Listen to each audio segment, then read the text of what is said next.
মামলার আর কোনো সীমা পরিসীমা নেই। আবার বলছেন সংস্কার করবে। কি সংস্কার করবে?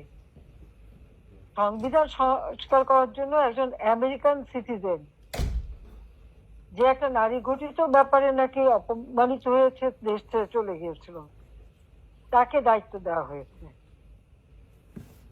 যে সংবিধান জনগণের নির্বাচিত প্রতিনিধি দ্বারা তৈরি হয়েছে স্বাধীনতার পর,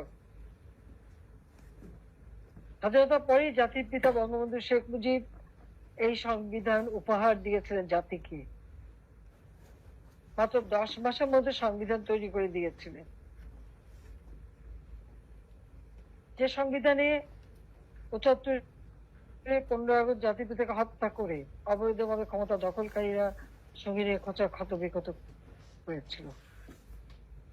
উচ্চ আদালতের রায়ে এই মার্শাল দিয়ে ক্ষমতা দখলকে অবৈধ ঘোষণা করার পরে আমরা সেই রায়ের ভিত্তিতেই এই সংবিধানকে আবার সেই 72 সালের সংবিধান পুনঃপ্রতিষ্ঠা করি।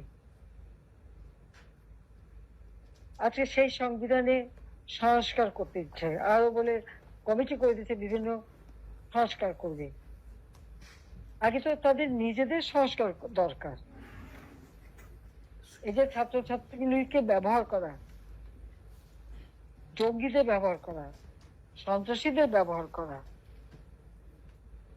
এমনকি বস্তি এবং ইসের যারা দেয় তাদেরকেও টাকা দিয়ে কাজ করানো, এটা কোন ধরনের কর্মকাণ্ড? এটাই তো বড় প্রশ্ন।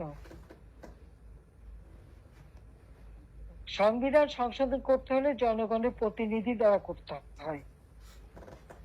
এই সরকার জনগণের প্রতিনিধিত্ব করে না, পিপুলস ম্যান্ডেট তার নেই, জনগণের দ্বারা কোনো নির্বাচিত সরকার না। এবং যে সরকারের কাছে আমাদের সংবিধানে সেই সরকারে যাবার কোনো পদ্ধতিই নাই, কাজে তার ক্ষমতা দখল হচ্ছে সম্পূর্ণ অবৈধ, অসাংবিধানিক। এটা অসাংবিধানিক অবৈধ সরকারের কোনো অধিকার নেই সংবিধানে হাত দেয়, এটা সে করতে পারে না, এটা ঘোরতর অন্যায়। আর এটা যদি করে, ওই সংবিধানের 7 অনুচ্ছেদ অনুযায়ী তার বিচার হবে।